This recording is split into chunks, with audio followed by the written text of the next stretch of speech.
Essawa ziweze mukaaga ez'omutuntu ly'olunaku olwaleero kaddeko amawulire masunsule zena lumu Irene. Akulira ekitongole ekivunaanyizibwa ku bigezo mu ggwanga ekya Uganda National Examinations Board UNEB Dr. Dan Nokrach Odong mwennyamivu olw'abasomesa abasusse okwenyigira mu bubbi bw'ebigezo mu bitundu by'eggwanga ebitali bimu. Mu kwogera kwe ng'asinziira mu maka g'obwa Pulezidenti Nakasero, Minisita w'ebyenjigiriza Janet Kataha Museveni gy'agenda okusinziira okufulumya ebyavudde mu bigezo by'ekibiina ekyomusanvu ebyakolebwa mu mwaka oguwedde. Dr. Odong agamba nti bino by'ebimu ku byabasoomooza ng'ekitongole ekya UNEB mu bigezo eby'ekibiina ekyomusanvu ebyakolebwa mu mwaka oguwedde ogwa 2023. The board continues to battle with the malady of examination malpractice, the magnitude of which is worse at PLE level, perhaps due to the very many stakeholders involved, each with varied interests. The major form encountered this year has been teachers found inside examination candidates to copy. Arrests have been made and the culprits have been duly charged.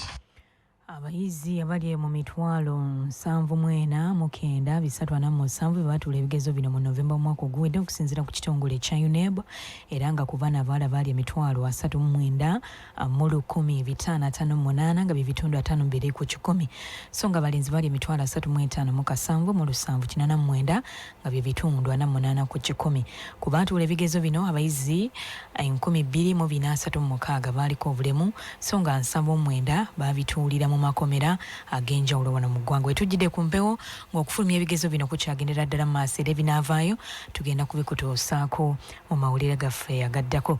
Ebyo ngo bitadde ku bbali kkooti ya Buganda Road enkya ya leero yejjeereza eyaliko ssenkagala w'ekibiina ki FDC retired Colonel Dr. Kizza Besigye ku misango egibadde gyamuggulwako egy'okukuma mu bantu omuliro.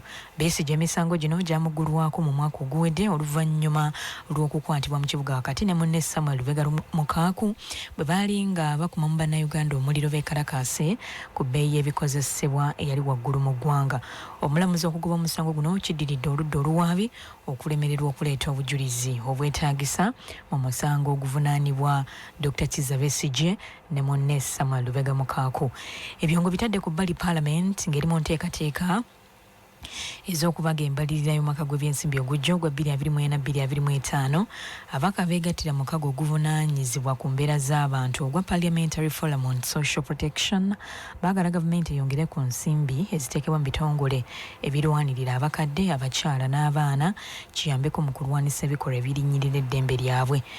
Mu kwogerako ne bannamawulire, ssentebe waabwe Flavia Kabahenda agamba nti mu kaweefube baliko beetaaga Paalamenti bawe ensimbi eziwera ddala obuwumbi 8 obunaayambako abakadde abatalina ndagamuntu okuzifuna kibayambe okubanguyiza okufuna ensimbi ezibaweebwa gavumenti. Era Paalamenti tubasaba mutuwe obuwumbi 8 mu budget ng'obwo bwe bugenda okuyamba ku bakadde okutereza ennangamuntu zaabwe basobole okuyingira mu lukalala lw'abaseegi abafuna ssente z'abakadde. Tubulako abakadde kumpi emitwalo 58 kubanga ku mitwalo 35 n'abasobamu gavumenti ewa ssente emitwalo 36, n'olwekyo giri emitwalo 5 gyonna tebafuna ssente zino olw'ensobi eziri ku National Identity Cards. So tusaba kiterezebwe abakadde bano abawezezza emyaka 8 bafuna akasente kaabwe.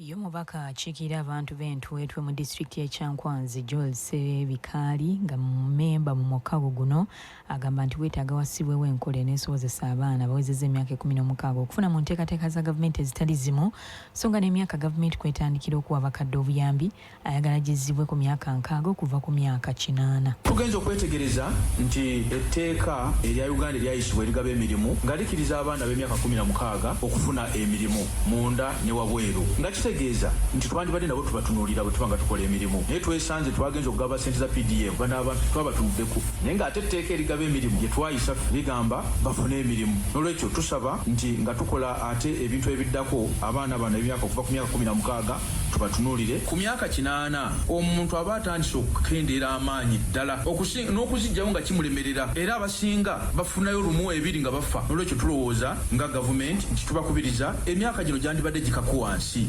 tuyinza obutakikola mulundi gumu olw'essente entono ze tulina mu Uganda naye ne tukikola mu mitendera. Eyo nga tuvuddeyo poliisi mu Kampala n'emirirwano eriko emmotoka ekika kya Land Cruiser namba USZ 841 mu kiro ekikeseza olunaku olwaleero gyewambye bwesangiddwamu ente 2 eziteeberezebwa okuba enzibe. Amyuka omwogezi wa poliisi mu Kampala n'emirirwano Lucas Joy ategeezezza nti ente zino zandiba nga zibadde zitwalibwa mu lufula y'e Nateete era emmotoka eno ewambiddwa ku luguudo lwa Kutano Nakawuka Road mu division ey'e Rubaga. Owesi Joy akakasizza okukwatibwa kwa Isma Mugema abadde dereva waayo abadde agezaako okudduka abasirikale wakati mu kwagala okwaza emmotoka ye era ng'atwaliddwa mu ddwaliro e Mulago okufuna obujjanjabi. Mu g'ebyobusuubuzi ekitongole ekiwooza omusolo mu ggwanga ki Uganda Revenue Authority kikubirizza bannayuganda okufaayo okusaba risiiti bw'aba nga baliko bye baguze mu nkola emanyiddwa nga IFRIS. Kiyambeko mu kulaba nga omusolo oguba gubasaliddwako ate gutuuka obutereevu eri gavumenti bweyambisibwe mu kukulaakulanya eggwanga lino. Okusaba kuno kukoleddwa Hassan Wasajja akwasaganya enkola eya IFRIS mu kaweefube gwe baliko ow'okulaba nga enkola eno eteekebwa mu nkola eri abasuubuzi bonna okwetooloola eggwanga awatali kwebulankanya. Wasajja asambaze n'ebyogerwa nti okufuna risiiti eno ya IFRIS ng'oliko byoguze olina okubeera ne ttiini nnamba. Tukwegayiridde buli wogula ekintu ku dduuka oba buli wogula ekintu ku factory oba buli woimportinga ekintu saba risiiti ya IFRIS. Yeyo engeri yokka gy'ojja okukakasa nti omusolo gwe bakuggyeeko gugenze butereevu mu gavumenti era gavumenti ejja kukozesa omusolo ogwo okukulaakulanya eggwanga. Tuwuliddeko okwemulugunya ng'abantu bagamba ti ate nze bwe mbangula ebintu nina kubeera na ttiini okumpa risiiti ya IFRIS. Bassebo ne banyabo omuntu yenna final consumer teyeetaaga kuba na ttiini kumuwa risiiti ya IFRIS. Omuntu eyo wa hardware ow'edduuka owa factory alina kuwa risiiti ya IFRIS nga bw'apulintinga risiiti endala yonna. Gano g'egavudde w'eggwanga. Gavudde w'eggwanga omukulembeze w'eggwanga erya Namibia Hage Geigo baddusiddwa mu ggwanga erya America okwewa obujjanjabi olw'ekirwadde ekyakokola ekimuleega embiriizi. Hage w'emyaka 82 okusinziira kuba muli ku lusegere wakumala sabbiiti nnamba mu America ng'aweebwa obujjanjabi era obuvunaanyizibwa bwe bwonna mu bbanga lino abukwasizza omumyuka we Nangola Mumba. Eddakiika 9 eziyise ku ssaawa 6 bwe gabadde ag'obudde buno nze Naluma Irene.